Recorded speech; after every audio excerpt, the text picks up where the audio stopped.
Hello दोस्तों, कैसे हो।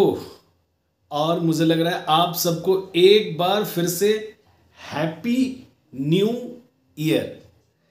इन search of happiness we all are working. और उसी हैप्पीनेस की शुरुआत मैं आपको वॉरेन बफेट के उस कोट से करूंगा कि be greedy when others are fearful and be fearful when others are greedy.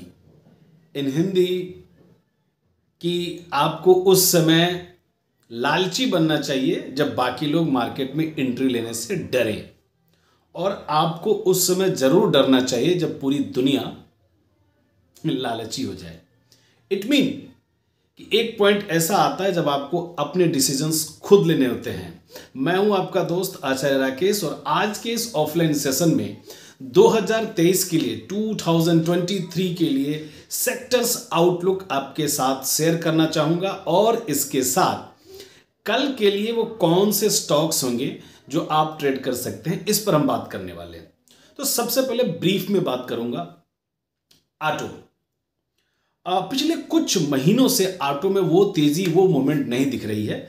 तो मुझे ऐसा लगता है कि ये सेक्टर भी अब यहां से इसमें एक बाइंग दिखनी चाहिए। हालांकि मैं अब उतना बुलिश नहीं हूं जितना पहले हुआ करता था। ध्यान दो, याद होगा तो हम लोगों ने टाटा मोटर तब पिक किया था जब ये 60 से लेके 80 रुपए के बीच में चल रहा था। बैंक्स, मैं अभी भी पीएसयू बैंक्स पे थोड़ा पॉजिटिव हूं, थोड़ा उल्टा सोच रहा हूं। और प्राइवेट बैंक्स मेरा मानना है कि ग्रोथ मिलेगी, पर थोड़ा वैल्यूएशंस अभी कॉस्टली लग रहा है। मेटल्स, नो डाउट पूरी दुनिया में जिस तरह का डिमांड बढ़ा है, और आज जिस तरीके से ग्लोबली मेटल्स की, आयरन्स का जो प्राइस है लगभग 600 पर टन, इस तरीके से मेटल्स एक नया टॉप बना सकता है। फाइनेंस, दो सेक्टर ऐसे हैं, finance market, capital finance market और आईटी। आईटी अभी भी वो बात आ नहीं रही है जो आनी चाहिए। हालांकि आईटी को लेकर के दुनिया के तमाम ट्रेड एक्सपर्ट्स थोड़े से डरे हुए हैं। आपको आईटी में सेलेक्टिव बाइंग करनी चाहिए, पेरेलासॉफ्ट वन ऑफ देम। एक ऐसा सेक्टर जिसकी चर्चा बहुत पहले हो रही थी, आज कोई बात नहीं कर रहा है, आईटी में एआई, आर्टिफिशियल इंटेलिजेंस। अब कोई बात नहीं करेगा, मैं जानता हूं, लेकिन मुझे लगता है ये सही समय है आपको अपने अच्छे स्टॉक्स चूज करने चाहिए। एनर्जी में मैं एनर्जी के जो ट्रेडिशनल सोर्स हैं उससे आपको अलग हटके मैं चाहूंगा कि आप थोड़ा सा अपना ध्यान ग्रीन एनर्जी की तरफ लेके जाएं। लिथियम्स बनाने वाली, कंपोनेंट्स बनाने वाली ऐसी कंपनी जिनके प्राइस, वैल्यूएशंस और आपके क्वांटिटी मैनेजमेंट दोनों अच्छे होने चाहिए। और मेरा जो सबसे पसंदीदा होगा इस साल के लिए, जो मेरा सबसे हॉट सेक्टर होगा, दैट इज एग्रोकेमिकल या केमिकल कम एग्रो, जो भी नाम दे दो।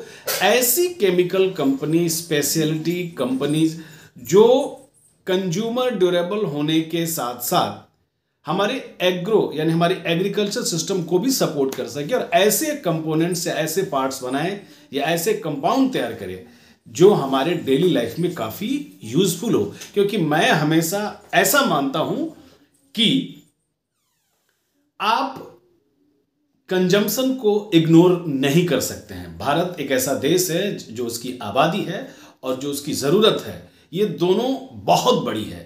तो इसमें आपको कंजम्पशन को ध्यान में रखते हुए अपने लिए एग्रोकेमिकल स्टॉक्स चूज करने चाहिए। हम लोगों ने एरीज एग्रो 60 से 70 के आसपास चूज किया था, और आज लगभग 5 टाइम का रिटर्न उसमें हम पा चुके हैं। इंफ्रा, दोस्तों इंफ्रा को लेकर के जिस तरीके के टीवी कमेंट्री में देखता हूं तो मुझे हैरानी होती है कि बजट 1 महीने बाद है और इसलिए इंफ्रा के स्टॉक्स बाई करने, क्योंकि गवर्नमेंट से कुछ इस तरह का स्पेशल अनाउंसमेंट हो जाएगा। मुझे यह बात समझ में नहीं आती है। इंफ्रा सेक्टर के लिए सबसे बड़ा चैलेंज होता है कि उनके पास चाहे कितना भी बड़ा ऑर्डर क्यों ना हो, टाइम पीरियड के हिसाब से अगर वो अपने ऑर्डर्स को कंप्लीट नहीं करते हैं तो उस ऑर्डर को प्रॉफिट में कन्वर्ट कर पाना एक सबसे बड़ी चुनौती होती है। हालांकि मैं इंफ्रा में एक और सेक्टर जोड़ दूं, वो है रियल्टी। अगर साइकिल वाइज देखोगे तो लगभग 40 सालों बाद ये दौर आया है कि रियल्टी में एक अच्छा बूम मिला है। यहां अब भी गुंजाइश है, तो आपको अपने स्टॉक्स सेलेक्ट अच्छे तरीके से करना चाहिए।